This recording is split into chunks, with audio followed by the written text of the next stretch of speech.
What paranormal activities have you witnessed? One weekend, I was at my dad's house. He'd come to the upstairs bathroom to get a shave and heard footsteps in my stepsister's room. I thought it was him walking around initially. So I got up to find him standing at her closed door. He looks back at me and whispers, "You can hear that too." Right. I nodded and he opened the door slowly. My stepsister was asleep. And never had been awake apparently. There was no way she could have crossed the room, gotten in bed, and pretended to be that convincingly asleep in the 2 seconds it took my dad to open the door. He went in, checked her TV which had never been on. She had one of those big ones from the 90s that would get warm when turned on. The radio hadn't been on either. Figured maybe it was the beat of a song or something. After that, we heard the footsteps a bunch of times. Usually very early in the morning. Some of the footsteps were so heavy. They'd shake the ceiling fan of the dining room directly under her bedroom and they'd woken her up. A few times as well. Whenever I'd shower at my dad's, I always felt like someone was standing behind me.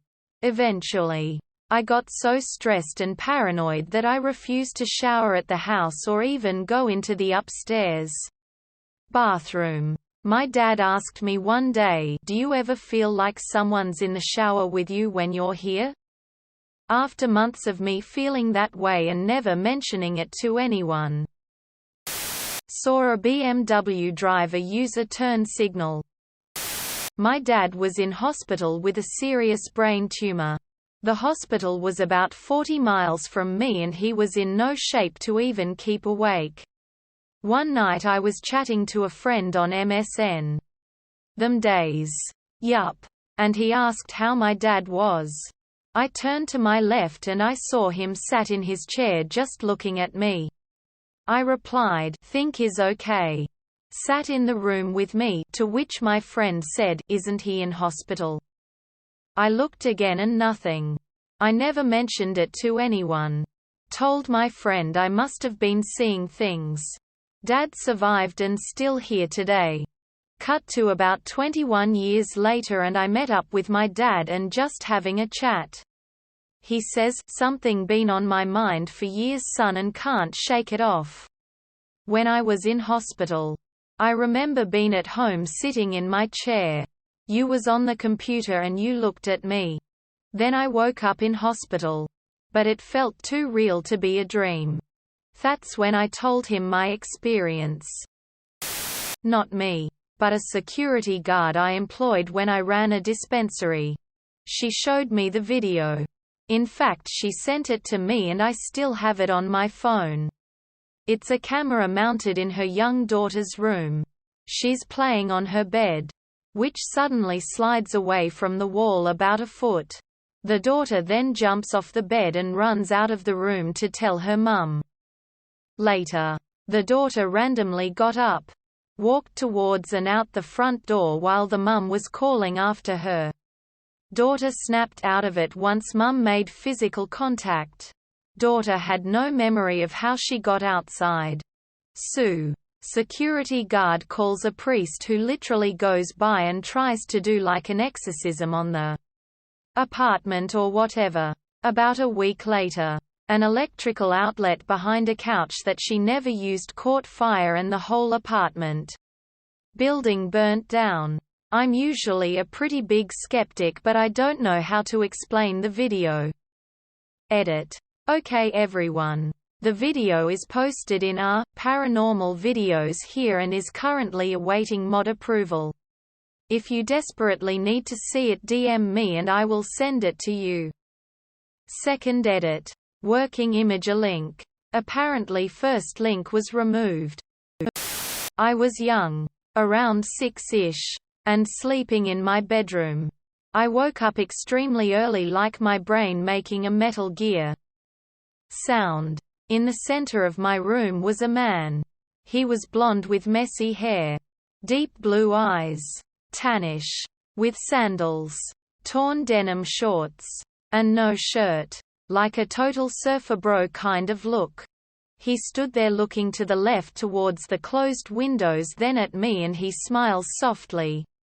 He slowly places his finger to his lips and shakes his head slowly, telling me to be quiet. I felt intense fear and closes my eyes tightly for a few seconds, and when I open them he was gone. Neither footsteps, creaking, or any window or my door were opened. He was there, then suddenly poof. One time I woke up in the middle of the night and I checked my phone to see the time.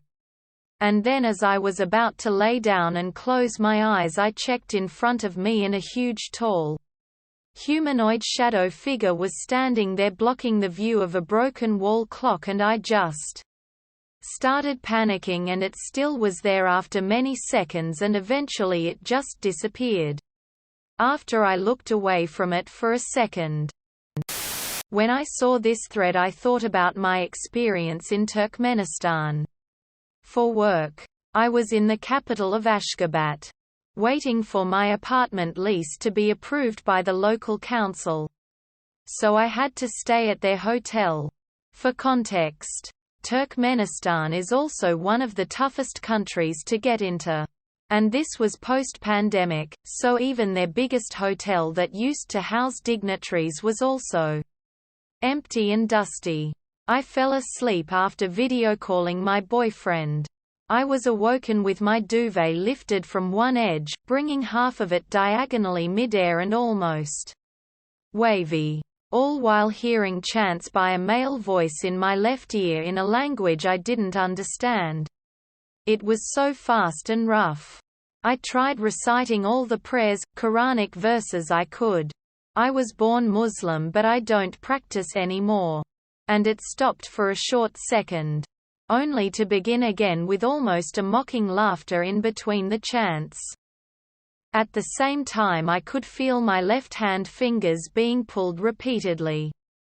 It ended as the sun rose. I immediately called my friend who was 3 hours ahead in time zone to just debrief and process what the fuck just happened. Told this to some friends and local colleagues. And yes, they theorized some regional jinns. Of course I checked the fuck out of there that morning and moved into a staff boarding house. Most terrifying experience of my life.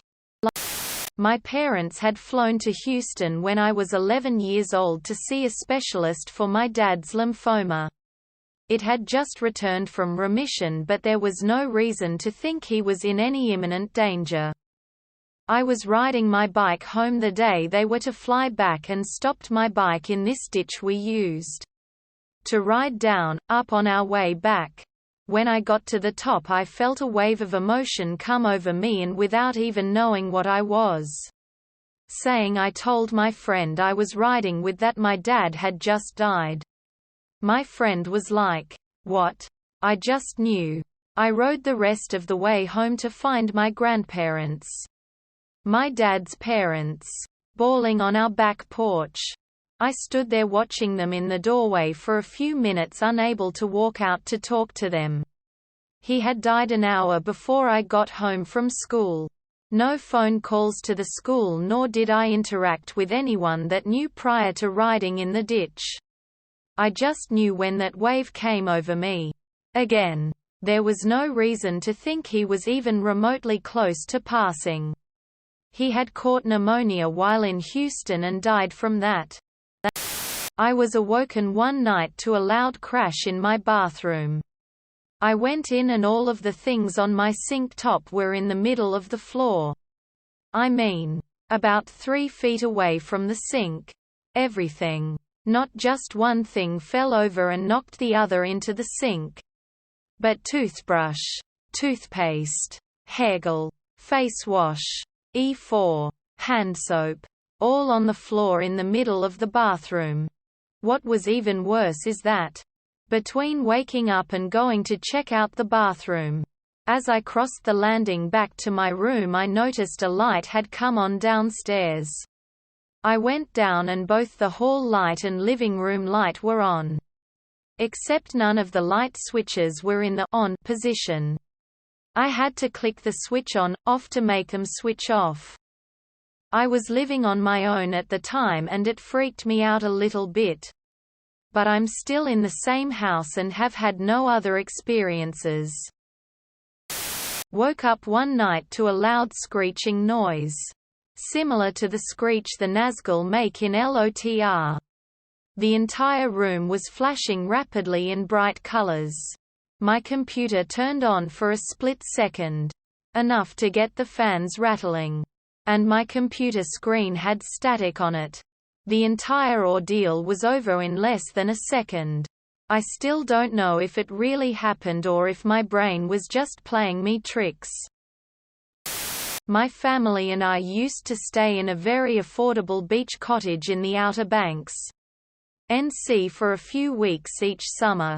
It was a converted life-saving station, with a lookout tower and everything. I was just a kid, 13 or 14 when we first started staying there. I used to walk around and talk to the local kids. They were shocked that I was staying there. I didn't believe them. BC kids are gonna be kids and I figured they were just trying to scare me. I was wrong. The first few nights were quiet. But every night after that something would happen. My aunt claimed that her bed raised off the floor and shook violently, knocking her to the floor. She slept in the car for the remainder of our vacation. I'm a bratty kid and just figure she was drunk. I stayed upstairs in the room where they used to keep rescued and dying sailors. I woke up one morning to such loud banging in my room. I was terrified. Nobody was there. One of the beds had overturned while I was sleeping. The next night I woke up to more banging and loud laughter from the tower. I figured it was my sister on the phone. But nobody was there. As the days went on, I felt like somebody was watching me anytime I showered or used the upstairs bathroom. The banging in the tower was nightly at this point and I was absolutely terrified. One morning I had slept in, being a teenager at all, and woke up to my relatives trying to get into the house after a morning at the beach.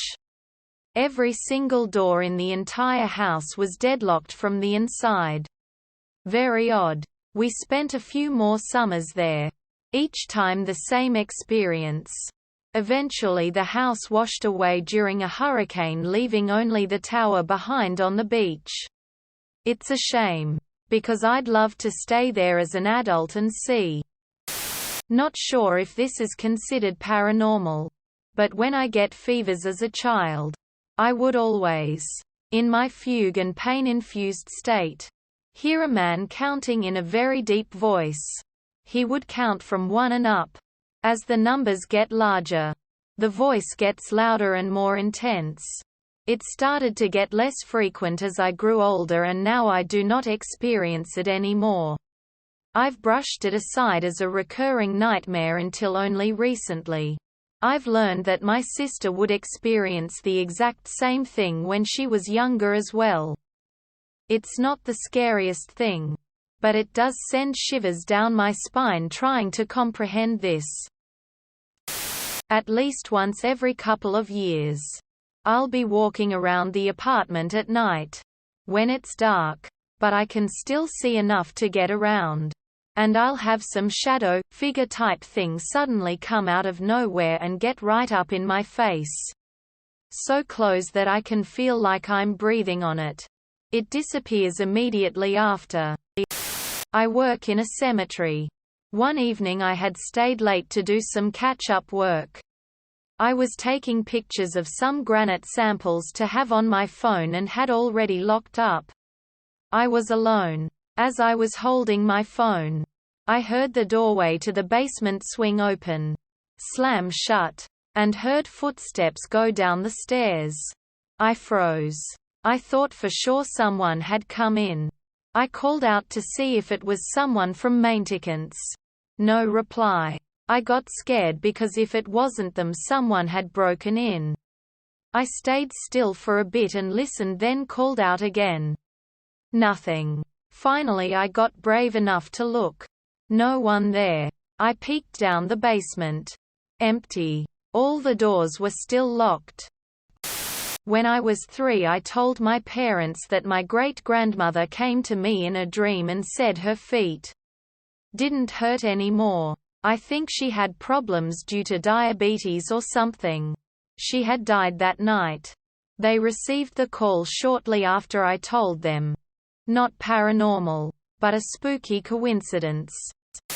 I don't believe in paranormal activity, but my grandparents' house is considered by many to be extremely haunted. It's part of a tour of haunted houses in the LA area and according to legend was part of the inspiration for American Horror Story. There are tons of stories, but the one I experienced myself was when I was living there as a child. I was about 6 and my older sister was 12 and we shared a room. My mum had decorated our bedside table with an antique telephone that didn't work and was not plugged in. My sister and I were asleep and for some reason we both woke up at the same time and turned to face each other. I remember feeling an extreme feeling of dread. Then the phone rang in between us. We locked eyes and both hid under our blankets till it stopped ringing. We both thought it was a dream because we didn't say anything for years about it. Then one day she was talking about it and we realized we had had the exact same experience. There are so many more stories, but that's the only one I experienced directly. My family's old house backed onto a pretty substantial, forested ravine. I slept on the ground level floor. And my room was at the back of the house. On 4 separate occasions, over the span of 5 years, I saw a middle-aged man dressed in a flannel shirt, blue jeans, and a red hat walk through my room with a dog leash in his hand. He would briefly stop at the same spot every time, and look around, then keep walking towards the ravine. I should note that this was fairly new construction in a suburb of a small city. And all that had been there previously was forest. I think he lost his dog in the ravine at some point. And he was there trying to find it. I went with my best friend during high school for summer vacation to his grandparents who live in the countryside in Japan. I stayed in his mum's old room, which has a small wall closet. Just above this closet was a smaller closet door, like 1.5 feet tall and about 3 feet wide. Just above it. Weird design. But their house is old. The first couple weeks, I was pretty jet-lagged and Japan is hot and humid. So I didn't really sleep at night. If my light was off at night though, I always felt uneasy about that small closet space. Something about it just felt darker than the rest of the room. Toward the end of the second week, I started to adjust to the time difference. One morning, I woke up and that small door was open. It was unsettling, but I closed it and just thought maybe it wasn't closed all the way and came loose. A couple nights later, I woke up feeling uneasy. It was dark and I could kinda see. And I could see that small door was open. It was much darker than the rest of the room. Like black. Pitch dark. This was the first and only time I experienced paralysis. I was too scared to move, say, or do anything. I just felt this darkness coming from there. I don't remember sleeping that night. But I must have because I remember waking up the next morning. I told my friend about it, who said his mum told him about something like that, too, when we got back home. And I talked to his parents. His mum kinda joked with me. So, I heard you met the ghost. When I was 6, I slept on a bunk bed in a room alone. The bottom bunk was empty. Was meant for my younger brother, but he was too scared of sleeping in a bed alone. So I was alone in that room that night. I remember a chilling feeling that night, then it suddenly got really warm. probably because I was undergoing a night terror of some sort. Then I start breathing heavily and open my eyes and see the room is empty. My little night light in the corner of the room comforts me back to sleep. Except as I closed my eyes I felt a heavy hand petting my shoulder. My eyes rip open and there was no one in the room. As soon as I lay back down the petting continued and I covered my head just pretending to myself that it was my mum. It took me 12 years to stop sleeping with my head under the covers because of that memory. My mum, of course, knew a woman passed away in that apartment before we moved in, so she always believed it was that woman trying to comfort me. At my mom's old apartment I used to have this feeling I was always being watched. Then I was starting to wake up at 3 a.m. consistently. On one of the nights I had woken up I heard someone call out my name. It was a woman's voice but I didn't recognize it.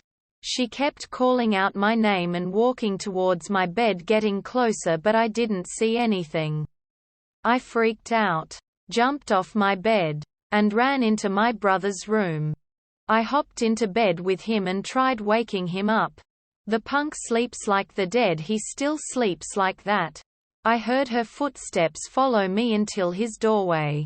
After that, every time I woke up in the middle of the night I just ran into his room and slept on the top bunk. We had bunk beds. My mother still doesn't believe that happened. Thankfully we only lived there for a couple of months then moved out.